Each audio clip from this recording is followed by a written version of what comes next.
하셨습니까?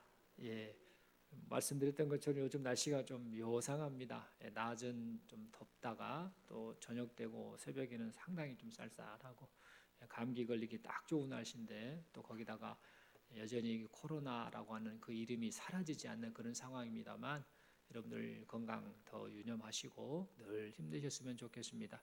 뿐만 아니라 이럴 때일수록 또 특별히 하나님 앞에 우리의 신앙 상태가 더욱더 건강한 모습으로 정말 하나님 기뻐하시는 그런 신앙생활을 하는 우리 모두가 되었으면 좋겠습니다.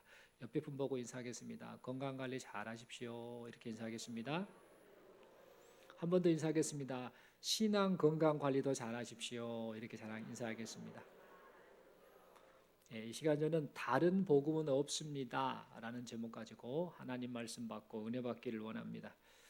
지난주에 제가 전화 한 통을 받았습니다. 모르는 전화번호더라고요. 모르는 전화번호로 전화를 받았는데 어떤 분하고 좀 한참 면담 이야기를 하고 있는 상황에서 전화 받기가 좀 뭐했는데 그래도 모르는 번호다 보니 혹시 우리 성도님들 가운데 전화번호가 바뀌었다든지 무슨 사연이 있거나 아니면 또 뭐 급한 일이려나 싶어서 그 전화번호를 보고 그냥 전화를 받았습니다. 전화를 받았는데 웬 그 남자가 투박한 목소리로 다짜고짜 누구누구시 맞지요? 라고 저에게 묻더라고요. 그래서 예 맞습니다. 그랬더니 저에게 서울중앙지검 수사관입니다. 그 당신 그 통장이 그 서울 송파구에서 조아무개 씨에 의해서 발급이 됐습니다. 그래서 그게 범죄에 사용됐습니다. 이렇게 말하더라고요. 그래서 아 그래요? 그랬더니 혹시 그 조아무개 씨라는 사람을 아시오? 라고 묻길래 잘 모르겠습니다. 실제로 모르는 사람이니까 잘 모르겠습니다. 그랬더니 아 그래요? 그러더니 그 사람을 모른다고 해서 다 끝난 게 아닙니다. 저를 향해서 당신이 혹시 그 사람하고 공범일지 몰라서 서울중앙지검에 와서 조사를 받아야 됩니다. 이렇게 말을 하더라고요. 그래서 제가 속으로 말도 안 되는 소리 하고 있네. 속으로 그렇게 생각하고요. 이렇게 가만히 있었습니다. 그런데 이 사람이 너무 당당하게 말을 하더라고요. 아주 자신 있게 확신에 찬 목소리로 말을 하면서 저에게 막 겁을 주니까 제가 순간 쫄았었습니다. 그러면서 이거 분명 보이스피싱 같은데 요즘 그 기승하는 그 보이스피싱 그 사범들의 그 행동인데라고 생각은 했는데요. 그 사람의 말을 계속 듣다 보니까 꼭 진짜 같더라고요. 막 겁도 나고 어쩌냐 이런 생각도 들고 상당히 좀 쫄았던 그 순간이었습니다. 그래서 일단 알았습니다라고 이제 전화를 끊고 나서 인터넷 그 핸드폰으로 사이트를 확인했죠. 들어가서 그 전화번호를 입력을 해봤어요. 왔던 전화번호를 딱 떴더니 뭐라고 나오냐면 싫어요 해가지고 보이스 피싱 전화번호 이렇게 딱 이게 나오더라고요. 큰일 날 뻔했다 이런 생각을 했습니다. 그러면서 이런 경우도 있구나, 말로만 듣던 이런 일들이 계속 여기저기 전화를 하겠구나라는 생각을 했고, 이 보이스피싱 관련 그 자료를 조금 그 인터넷 보다 보니까 저에게 그 전화했던 사람의 그 말하는 레파토리를 똑같이 다른 사람들에게도 그렇게 써먹던 것을 확인하게 됐습니다.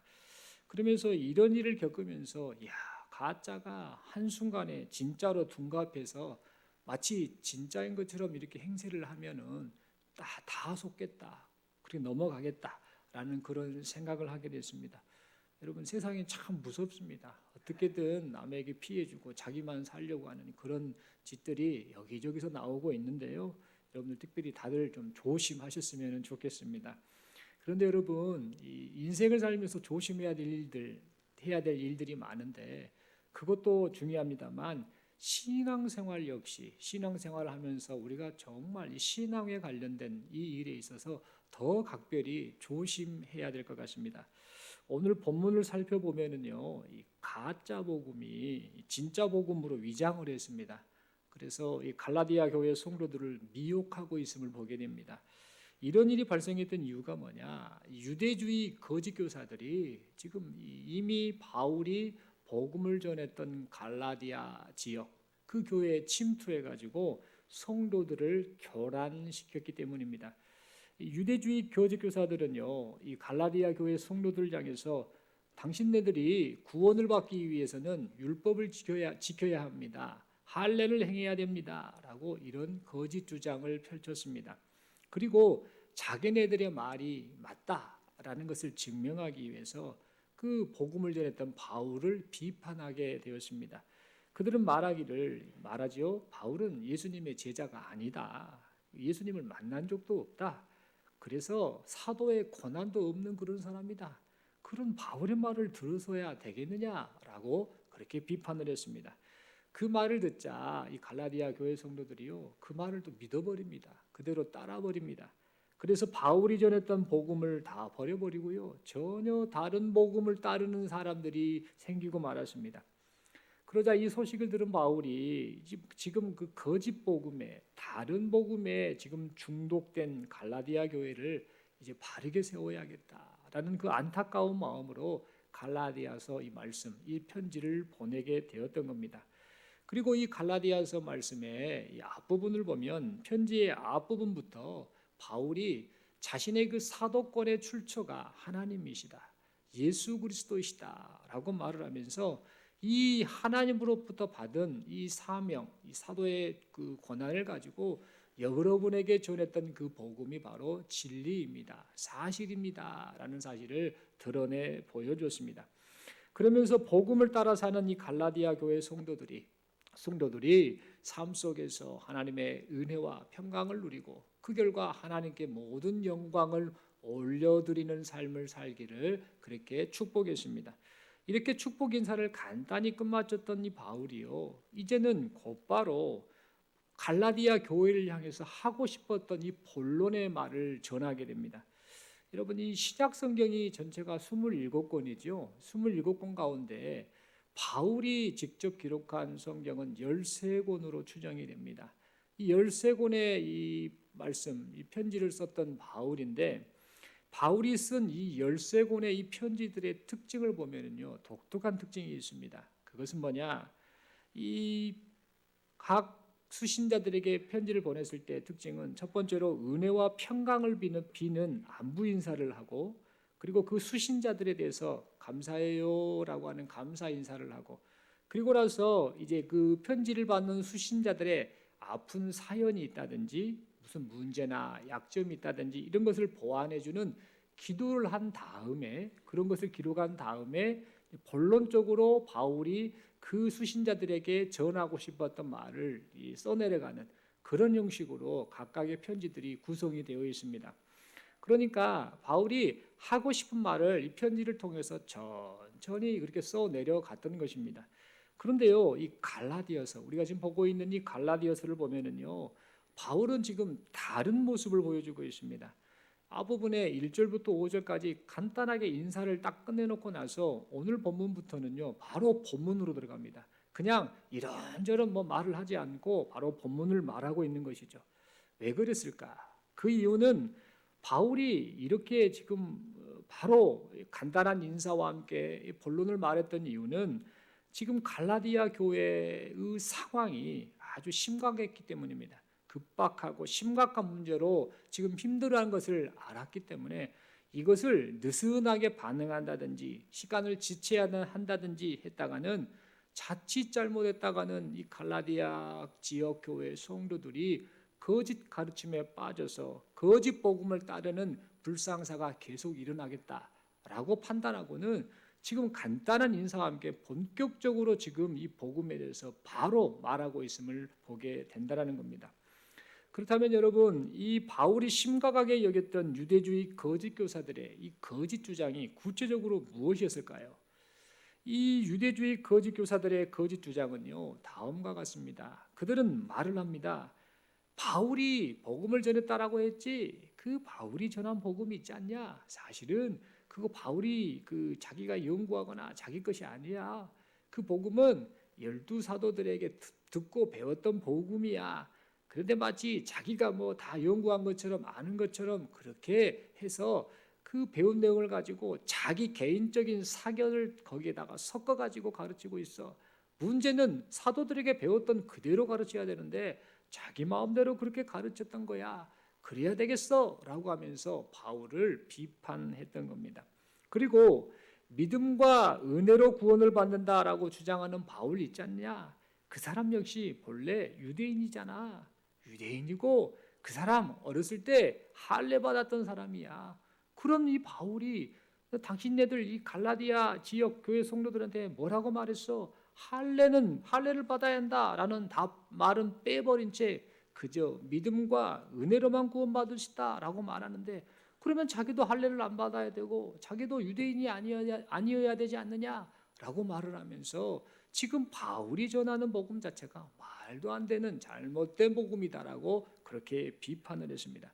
그러면서 은혜와 믿음으로만 구원을 받는다라는 주장은 그저 반쪽짜리 복음에 불과할 뿐이다라고 그렇게 말을 했습니다. 그리고는 이 유대주의 거짓 교사들은 지금 자신들이 할례를 받은 사람들이고 또 자신들도 복음을 들었던 사람들이다.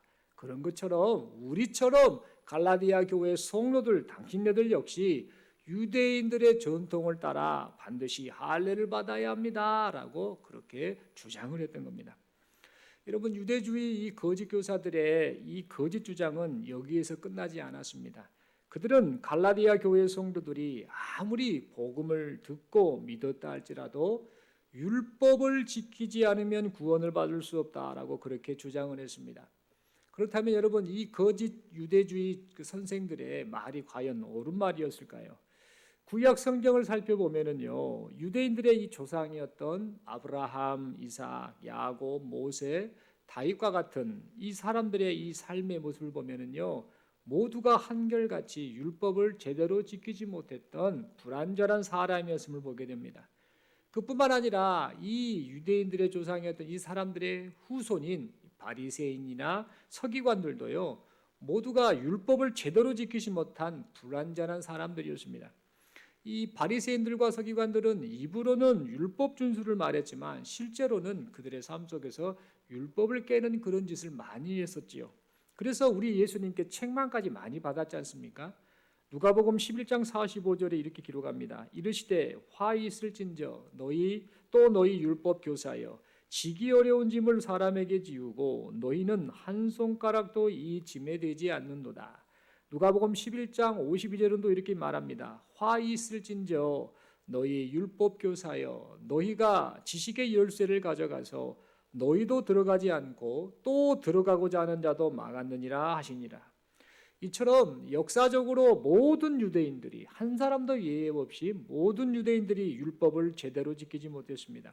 그런데 유대주의 이 거짓 교사들, 지금 갈라디아 지역에 와서 그 거짓 복음을 전하는 그들이 우리는 유대인들의 전통을 그대로 따른다라고 말을 하면서 지금 자신들도 온전히 지키지 못한 그 율법을 이 순진한 갈라디아 교회 성도들 향해서 당신네들이 율법을 지켜야 구원을 받을 수 있다라고 이렇게 거짓 복음을 주장했던 겁니다. 그래서 이 갈라디아 지역 교회 성도들이요, 이들의 말을 듣고 이들의 신앙이 흔들리는 일이 발생하고 맙니다. 그렇다면 여러분, 여기서 한 가지 생각해 볼 게 있습니다. 갈라디아 교회 성도들이 유대주의 거짓 교사들의 말을 듣고 어떻게 해서 이렇게 쉽게 그들의 말을 믿고 따랐을까? 왜 그랬을까라는 그 이유가 궁금해집니다. 그 이유는요, 이 갈라디아 교회 성도들이 보기에 지금 자기네들에게 와서 율법을 지켜야 됩니다. 할례를 받아야 됩니다. 예수를 믿는 것도 중요합니다만 이것저것 다 해야 됩니다라고 말하는 이 유대주의 거짓 교사들, 이 사람들이 기독교의 발생지인 이스라엘 땅에서 왔기 때문입니다. 그리고 이 유대주의 거짓 교사들이 지금 가르치기는 가르치는데 심오한 성경을 해석을 하면서 확신 있게 말했기 때문에 지금 이 갈라디아 교회 성도들은 그 말에 그냥 뻑 간 겁니다. 그래서 속으로 이렇게 생각을 했겠지요. 그래, 이방인인 우리가 뭘 알겠냐? 그래, 저 기독교의 발생지인 저 이스라엘 땅에서 온 저 사람들이 또 율법도 많이 알고 할례도 받고 이것저것 많이 하는 사람들이 저렇게 말을 하고 있으니 저들의 말을 듣는 것이 맞지 않을까라고 그렇게 생각하면서 자연스럽게 이 유대주의 거짓 교사들의 말을 따르고 말았던 겁니다. 여러분, 이 상황을 보면 어찌 보면 이 갈라디아 교회 성도들이 유대주의 거짓 교사들의 말을 따랐던 게 어쩔 수 없었겠다라고 라는 그런 생각이 들기도 합니다. 당시의 상황이 오늘날처럼 뭐 인터넷이 발달했습니까? 아니면 정보를 빨리 주고받을 수 있는 그런 상황이었습니까? 전혀 아니었지요. 그런 상황 속에서 어쨌든 이 기독교의 이 발생한 이 지역 그곳에서 와서 이게 복음이다, 이게 맞다라고 주장하는 그런 말을 들었을 때에 그 어떤 그것을 분간할 수 없는 이런 상황 속에서 갈라디아 교회 이 성도들의 반응이 그래 그 말이 맞겠다라고 따르는 것이 어찌 보면 우리 입장에서는 이해가 된다라고 볼 수 있겠습니다. 그러나 한편으로는 바울을 통해 복음을 듣고 가르침을 받았던 갈라디아 교회 성도들이 이렇게 쉽게 아무리 그래도 그렇지 이렇게 쉽게 다른 복음을 따르고 말하는가라는 사실을 생각할 때 참 안타깝다라는 생각도 동시에 갖게 됩니다.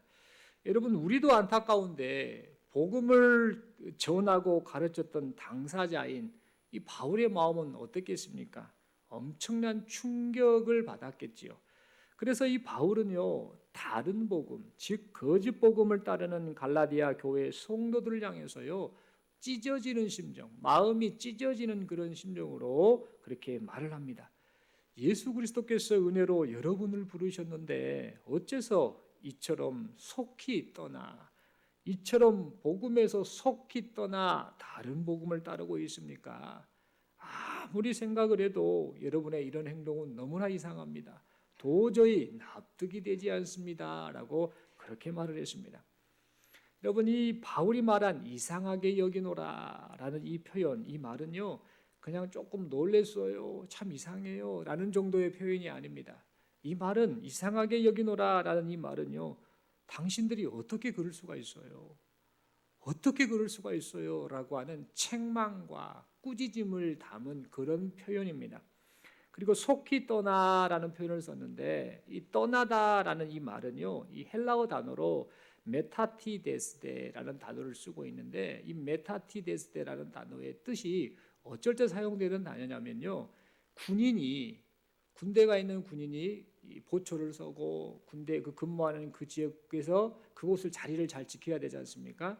그런데 이 메타티데스데라는 이 단어의 뜻은요 이 군인이 보초를 서거나 어떤 근무지에서 이탈하는 경우 그리고 탈영을 했을 때 사용되는 단어가 바로 메타티데스인데 지금 이 바울이 보기에 갈라디아 교회 성도들이 복음으로 부르신 주님을 속히 떠나 다른 복음을 따라가는 것 이것은 마치 군인이 탈영을 하거나 그 근무지를 이탈하는 것과 같은 행동입니다라는 의미로 그렇게 말을 하고 있었던 겁니다.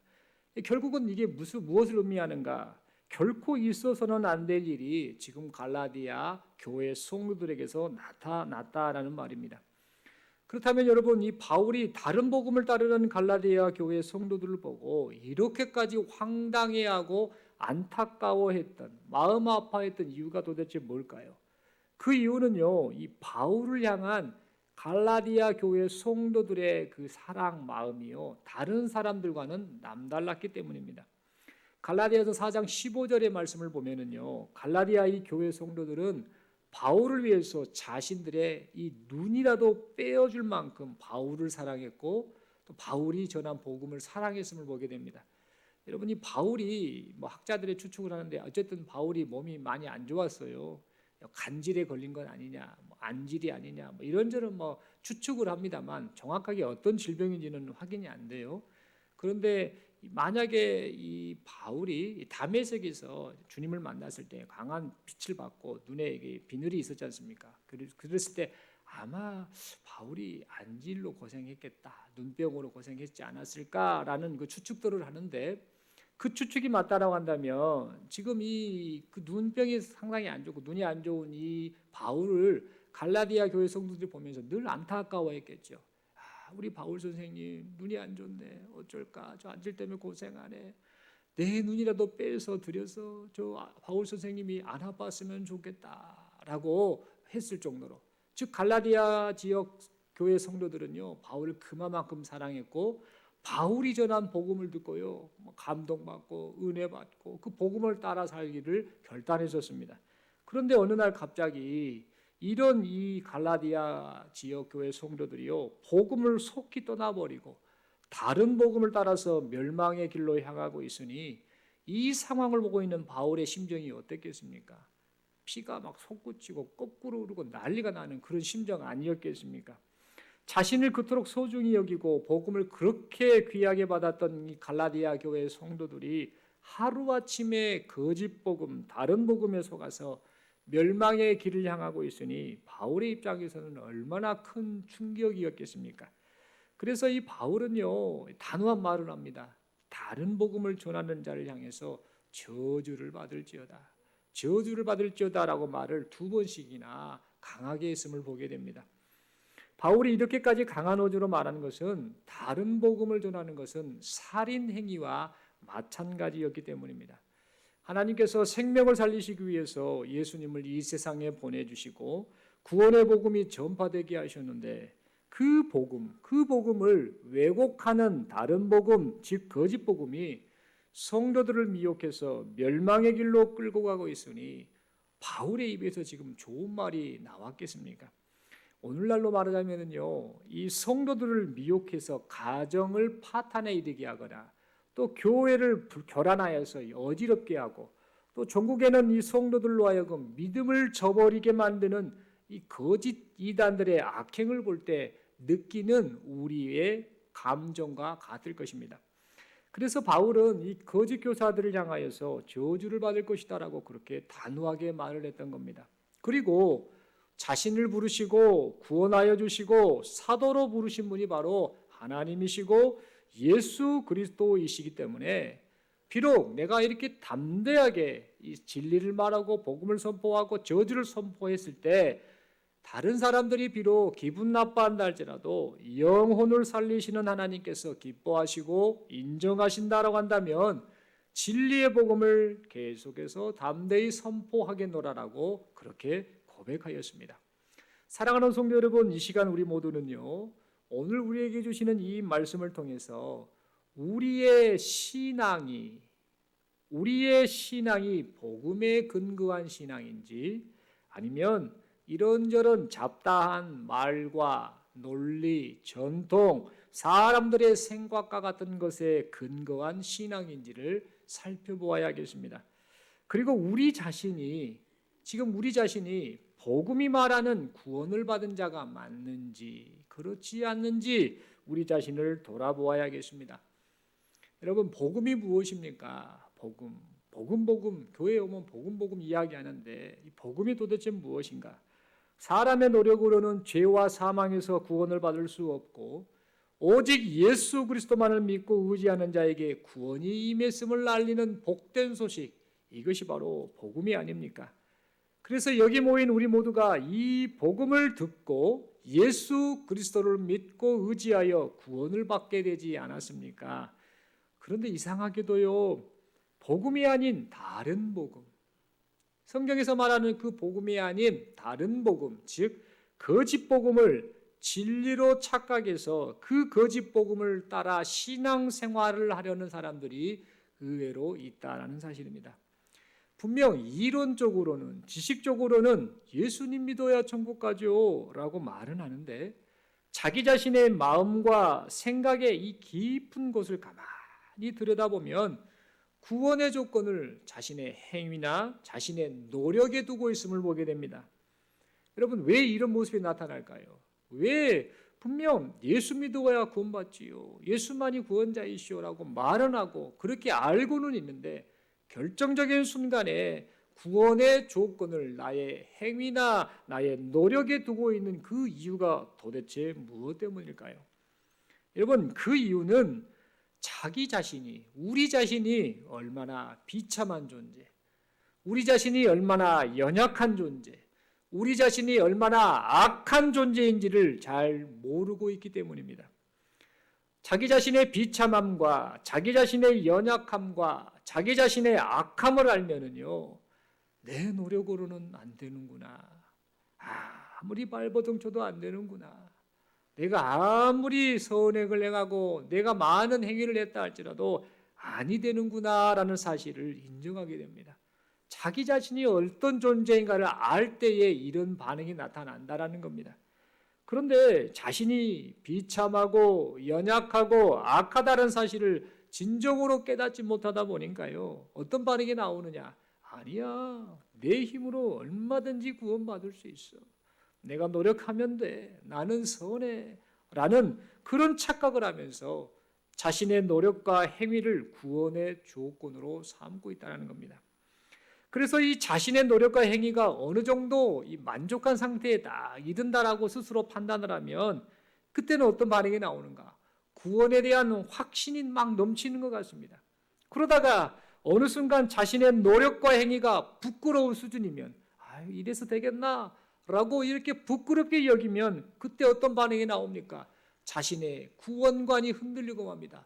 내가 구원을 받을 수 있을까? 못 받을까? 라고 하는 그런 흔들리는 구원관을 나타내는 것이 어찌 보면 우리들의 모습일 수 있다는 겁니다. 그래서 결국 구원을 예수님을 믿는 믿음으로 시작은 했는데 그러다가 결국에는 구원을 사람의 행위로 끝마치는 어리석음을 범하고 만다라는 겁니다. 뿐만 아니라 이런 이 흔들리는 사람들을 보고 이 거짓 이단들은 가만히 두지 않아요. 어떻게든 넘어뜨리고 믿음의 길을 못 걷게 하고 구원을 못 받게 하려는 이 사단마귀의 계략을 따라서 이 그 사주를 받은 이 거짓 이단들은 그것이 옳은지 그른지도 모른 채, 즉 오늘 본문에 나온 것처럼 성도들 교회를 교란할 목적으로요 사람들에게 다가가서 말을 합니다.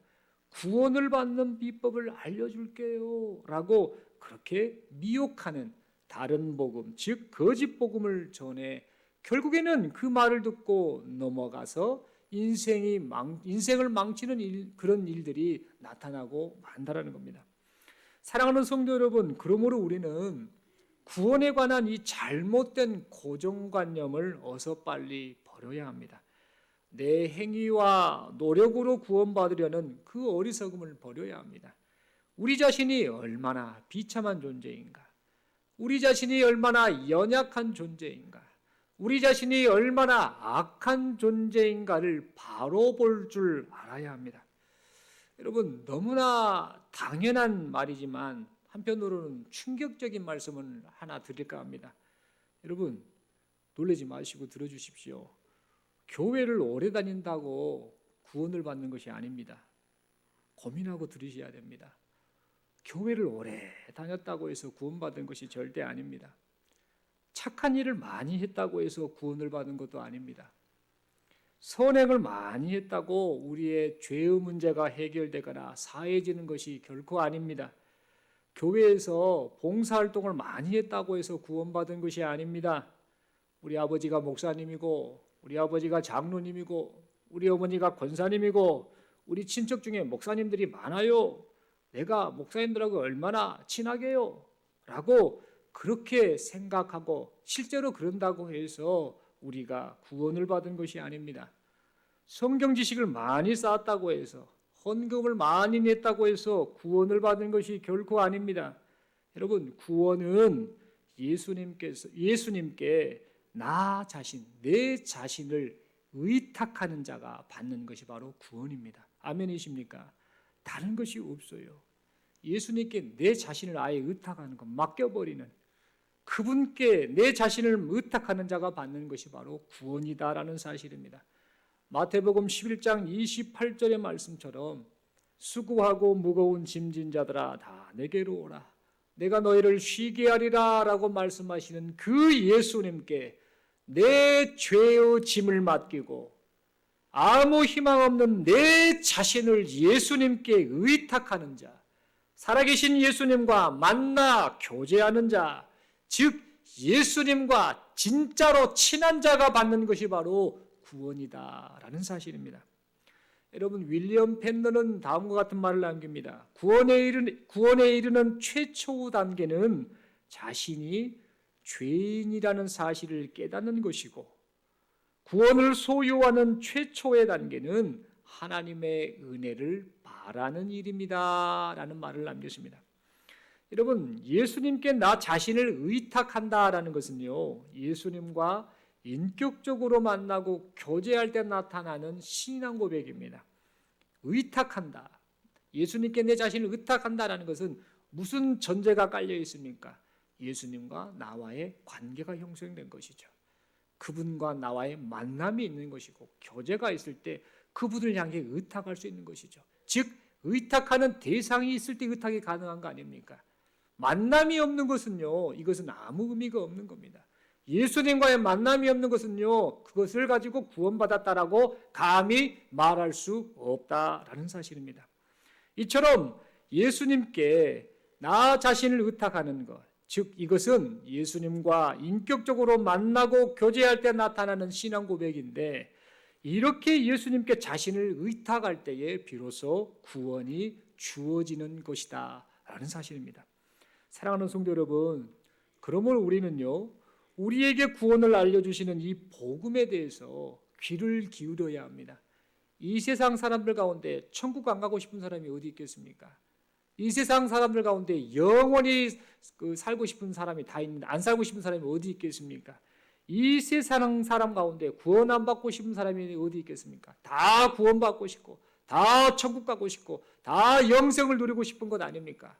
그렇게 원하기는 하는데 왜 이 영생을 주고 구원을 주고 천국을 약속해 준 이 복음에 대해서는 왜 귀를 기울이지 않는지 모르겠습니다. 복음이 말하는 바를 바르게 깨닫고 복음이 말하는 바대로 오직 예수 그리스도만을 믿고 의지하는 우리 모두가 되어야겠습니다. 우리 자신의 행위와 노력으로 구원을 받을 수 있다라고 부추기는 다른 복음, 즉 거짓 복음에 속지 말아야 합니다. 우리 자신이 얼마나 비참하고 얼마나 연약하고 얼마나 악한 존재인가를 알아야 합니다. 예수님이 아니고서는 우리에게 아무런 희망이 없다는 사실을 뼈저리게 느끼고 고백해야 합니다. 그리고 무엇보다도 우리의 구원자이신 예수님과 교제하고 그 예수님을 더욱더 사랑하는 삶을 살아야 합니다. 왜 그런가? 예수님만이 우리의 유일한 희망이시기 때문입니다. 예수님께서 이런 우리를 구원해 주셨기 때문입니다. 사랑하는 성도 여러분, 이 시간 우리에게 주신 이 하나님의 말씀을 마음에 새길 수 있기를 바랍니다. 복음의 주인공이고 구원의 주체이신 예수님과 교제하고 예수님을 더욱 의지하고 예수님을 더욱 사랑하는, 쉽게 말해서 예수님과 진짜 친한 사람, 그 사람이 바로 여기 모인 우리 모두가 될 수 있기를 간절히 소망합니다. 마지막으로 서로 이렇게 인사하겠습니다. 이렇게 서로 질문하겠습니다. 구원 받으셨습니까? 뭐라고 대답하실랍니까? 다시 한번 서로에게 묻겠습니다. 예수님과 만나셨습니까? 한 번 더 묻겠습니다. 예수님께 당신의 모든 것을 의탁하셨습니까? 뭐라고 대답해야 될까요? 아멘이라고 하겠죠. 아멘이란 뜻은 맞습니다, 진리입니다 라는 뜻과 함께 그렇게 되어지기를 소망합니다 라는 결단의 표현이기도 합니다. 우리가 구원받으셨습니까? 예수님과 만나셨습니까? 예수님께 당신의 모든 것을 의탁하셨습니까? 라는 이 질문을 받았을 때에 아멘, 아멘, 그렇게 되기를 소망하고 그렇게 살고 있습니다 라는 그런 고백을 하나님 앞에 드릴 수 있기를 소망합니다. 그리고 마지막으로 서로 다시 한번 이렇게 서로에게 인사하겠습니다. 다른 복음에 속지 맙시다. 오직 예수님만 믿고 바라봅시다. 아멘. 우리가 신앙생활하면서요, 이 경험이 많이 쌓이고 또 계속해서 반복되는 것들을 하다 보면 습관화될 수 있습니다. 그러다 보면 본질에는 충실하지 않고요, 그냥 드러나는 것들에 관심을 쏟다가 하나님이 기뻐하시지 않는 그런 신앙생활을 할 수가 있습니다. 중요한 것은 사느냐 죽느냐, 이 사활이 달린 문제는 이 복음과 관련된 거 아닙니까? 이 복음을 분명하게 깨달아야 합니다. 분명 예수 믿고 구원받았다고 고백했는데 돌아서 놓고 보면은 어느 순간 내 행위, 내 선행, 내 노력, 내 봉사, 내 어떤 인맥, 이런 것들이 마치 구원의 조건인 것처럼 착각하는 경우가 나타난다는 겁니다. 정신을 바짝 차려야 되고, 내게는 아무런 희망이 없다, 내 자신에게는 기대할 것이 아무것도 없다, 나는 비참한 존재다, 악한 존재다, 연약한 존재다, 오직 예수 그리스도께만 내가 나아가야 된다, 그분께 내 모든 것을 의탁해야 된다, 라는 이런 신앙 고백을 가지고 우리에게 주어진 인생 시간 동안에 믿음의 경주를 끝까지 잘 달려가시고 그 구원을 온전히 이루는 그날을 경험하시는 우리 모두가 될 수 있기를 소망합니다. 기도드리겠습니다.